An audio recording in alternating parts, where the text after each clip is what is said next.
नमस्कार, preparation with Samar Singh. आइए तैयारी करिए मेरे साथ। और आज का टॉपिक है गौतम बुद्ध। चलिए शुरू करते हैं। गौतम बुद्ध। गौतम बुद्ध।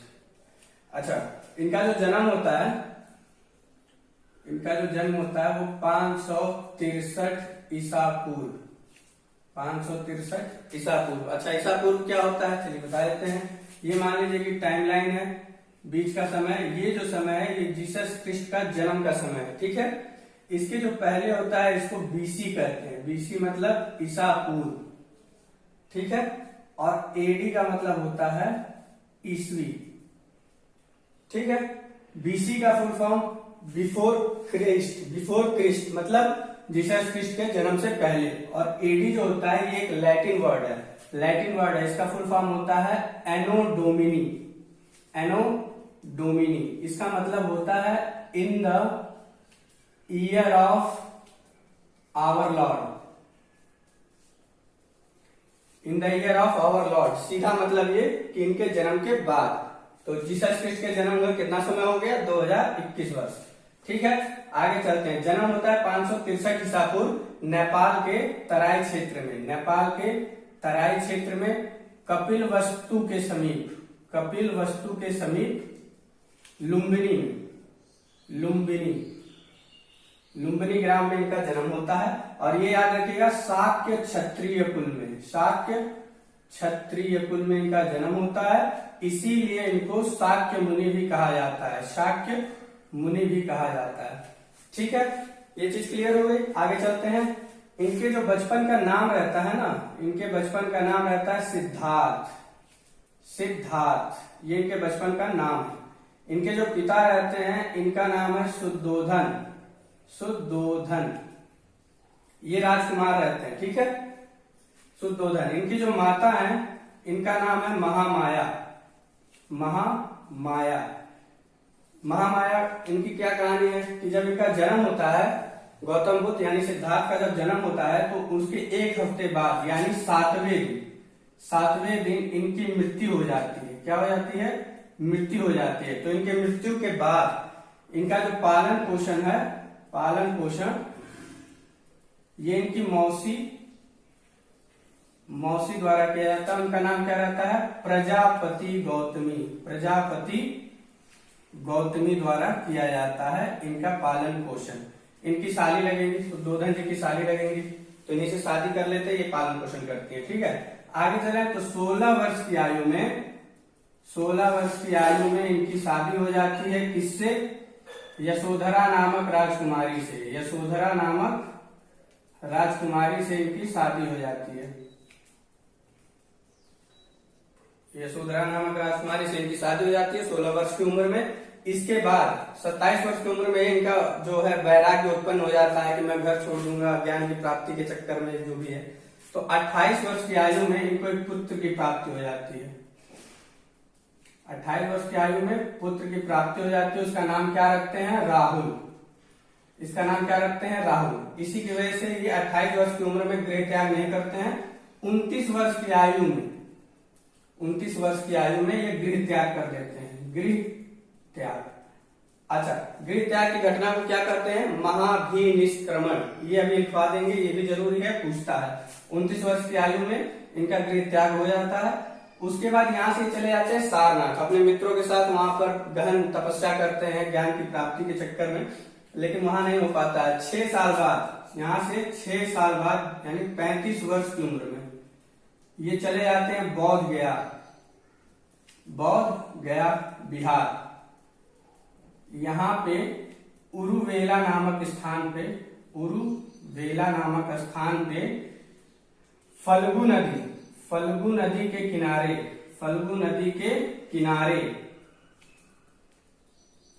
पीपल के पेड़ के नीचे इनको ज्ञान की प्राप्ति हो जाती है। ठीक है, 35 वर्ष की उम्र में फल्गु नदी के किनारे उरुवेला नामक स्थान बौद्ध गया बिहार में इनको ज्ञान की प्राप्ति हो जाती है। ठीक है, ये जो ज्ञान की प्राप्ति होती है इसको संबोधि नाम दिया गया। अभी बोले ना, आपको लिखवा देंगे। देखिए, गृह त्याग जो करते हैं उसको महाभिनिष्क्रमण, और ये जो ज्ञान की प्राप्ति होती है इसको संबोधि करते हैं। जब इनको ज्ञान की प्राप्ति हो जाती है तो यहाँ से ये वापस जाते हैं सारनाथ। सारनाथ सारनाथ और यहीं पे ये अपना प्रथम उपदेश देते हैं। पहला उपदेश जो है यहीं पे देते हैं। कहाँ पे? सारनाथ में, जहां पे इनके मित्र लोग बैठे हुए थे। ठीक, इसके बाद इसके आगे चलें तो ये सारनाथ से चले जाते हैं श्रावस्ती। श्रावस्ती, अच्छा, श्रावस्ती से क्वेश्चन आता है जीके का, याद रखिएगा।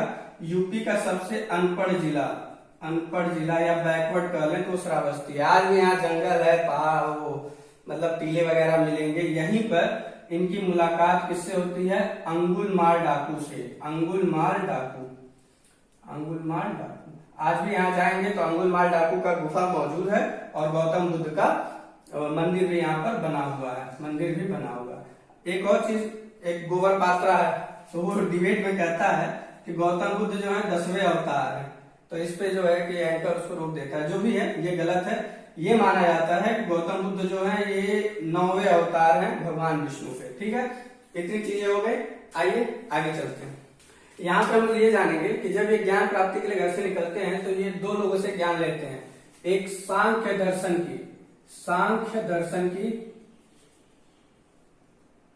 और दूसरा जो होता है वो योग दर्शन।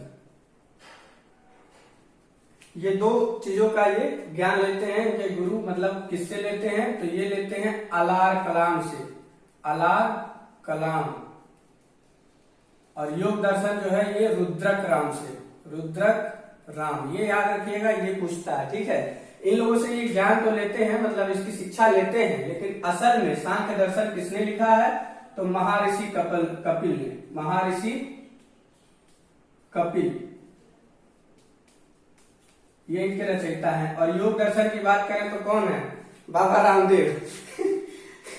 बताइए, बाबा रामदेव क्या किए हैं कि इन्हीं को उठा के बेच दिए। योग दर्शन के जो मुख्य रचयिता हैं ये है पतंजलि। यही कंपनी बना करके बाबा रामदेव इन्हीं को बेच दिए हैं। खैर, जो गौतम बुद्ध रहते हैं वो अलार कलाम से इसकी शिक्षा लेते हैं, सांख्य दर्शन की, और रुद्रक राम से योग दर्शन की। और वास्तविक में इनके रचयिता कौन है? सांख्य दर्शन के महर्षि कपिल और योग दर्शन के पतंजलि। आगे चलते हैं। इसके बाद मैंने आपको बताया था जो घटनाएं घटती हैं, 4 घटनाएं, उन चारों को एक नाम दिया गया है। जैसे कि पहला घटना गृह त्याग। ये जो गृह त्याग करते हैं इसको एक नाम दिया गया महाभिनिष्क्रमण। ये याद रखिएगा, ये भी पूछता है। चारों चीज बता देता हूं। दूसरा इनको होता है ज्ञान की प्राप्ति। कहां पे? उर्वेला नामक स्थान बौद्ध गया बिहार, फल्गु नदी के किनारे, पीपल वृक्ष के नीचे। इसको क्या कहा गया? संबोधि। ठीक है, इसके बाद ये जो अपना पहला उपदेश देते हैं ना, पहला उपदेश सारनाथ में, इसको क्या नाम दिया गया? धर्म चक्र परिवर्तन। और चौथा होता है इनका देहांत। इसको क्या कहा गया?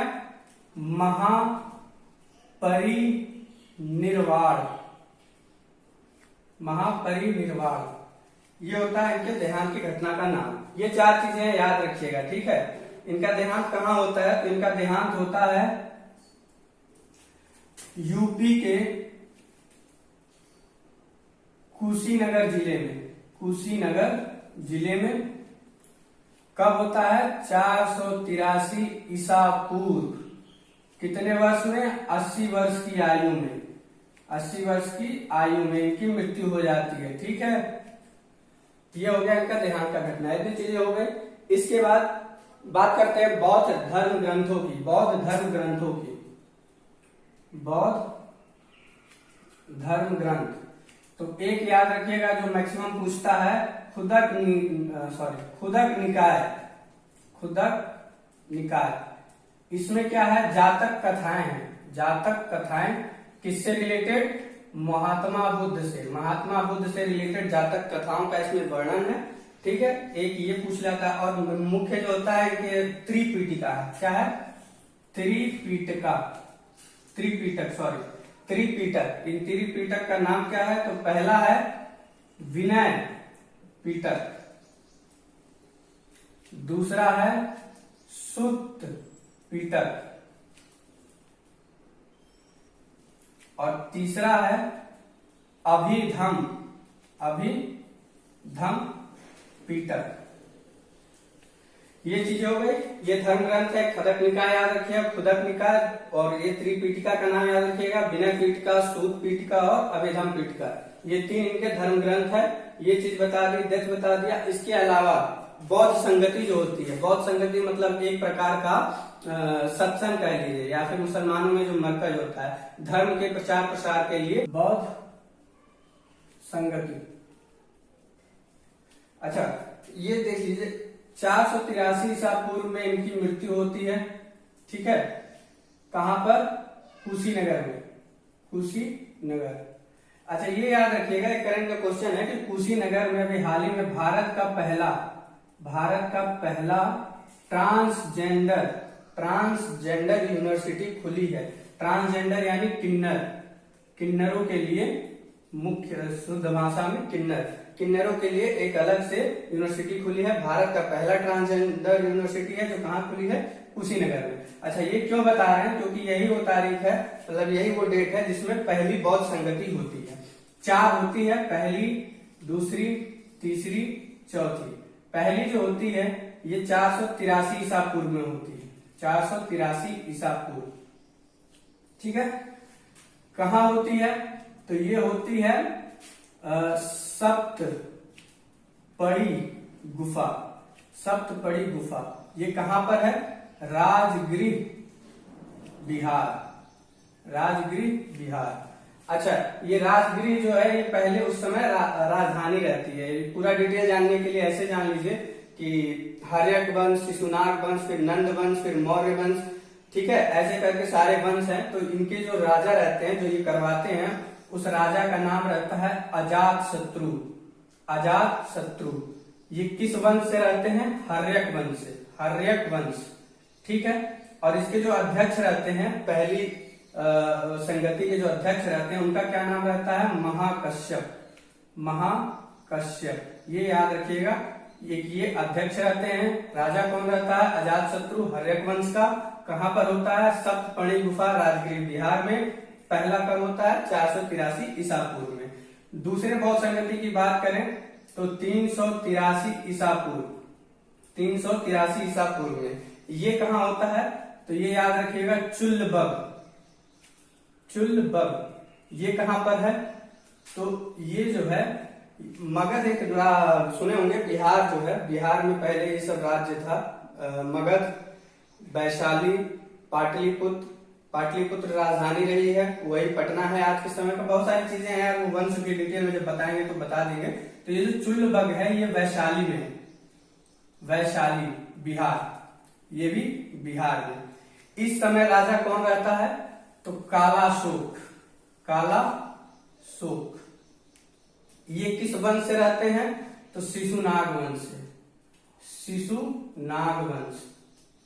ठीक है, शिशुनाग वंश, ये याद रखिएगा, शिशुनाग वंश। और इसके जो अध्यक्ष रहते हैं इस संगति के, उनका क्या नाम रहता है? तो उनका नाम रहता है साबकमीर। ये जो है इनके अध्यक्ष रहते हैं, साबक मीर।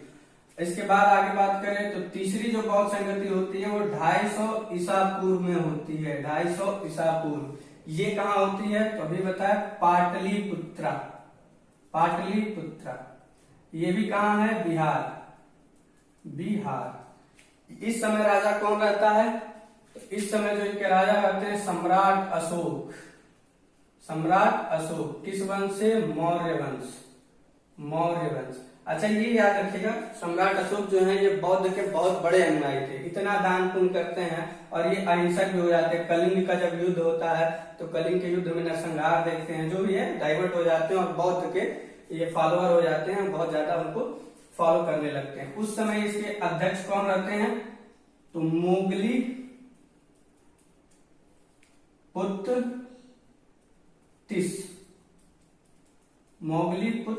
तिस, मोगलीपुत्र तिस, ये उसके अध्यक्ष रहते हैं। राजा बताया गया पाटलिपुत्र में 250 ईसा पूर्व में। इसके बाद चौथे की बात करें तो ये 72 ईसा पूर्व में होता है, 72 ईसा पूर्व। ये कहां पर होता है? कुंडलवन। कुंडलवन ये एकमात्र है जो बिहार से अलग है। ये कहां पर है? कश्मीर में। जम्मू कश्मीर का नाम सुनेंगे, ये कश्मीर में है कुंडलवन, यहाँ पर होता है। इस समय जो राजा रहता है वो कौन रहता है? कनिष्क। और ये किस वंश का रहता है? कृषाण वंश। कृषाण वंश का रहता है, ठीक है, राजा। और इस समय इसके जो अध्यक्ष रहते हैं उनका क्या नाम रहता है? तो देखिए कनिष्क, कृष्ण थोड़ा बहुत याद हो रहा है। उसी तरह कृष्ण का दूसरा नाम वसुमित्र, वसुदेव है ना, तो वसुदेव से वसुमित्र, ये इसके अध्यक्ष रहते हैं। ये 4 संगतियां हैं जो मैक्सिमम पूछती हैं, डिटेल बता दी है। याद करने का सिर्फ एक तरीका है, आपका अपना पसंद तरीका। अकेले में बैठिए, जो भी ट्रिक बनाना है बनाइए और याद कर लीजिए। हमने तो ये वंश के द्वारा याद कर लिया है, सीधा सीधा चल रहा है। तो जो भी है ये इनकी संगतियां हैं। इसके अलावा और कोई डिटेल नहीं पूछता है। गौतम बुद्ध यहीं पे खत्म। इसमें से 1 नंबर जरूर पूछेगा अपने लेवल के एग्जाम में। एसएससी जीडी हो गया, सीआईएसएफ एससीएम हो गया, दिल्ली पुलिस एससीएम हो गया, मतलब जो भी है टाइपिंग बेस्ड जॉब, उसके अंदर इसमें से एक क्वेश्चन पूछता है और जो चीज मैंने बताई है उसी में से उठा के पूछेगा, बाहर से पूछेगा। ठीक है, जय हिंद।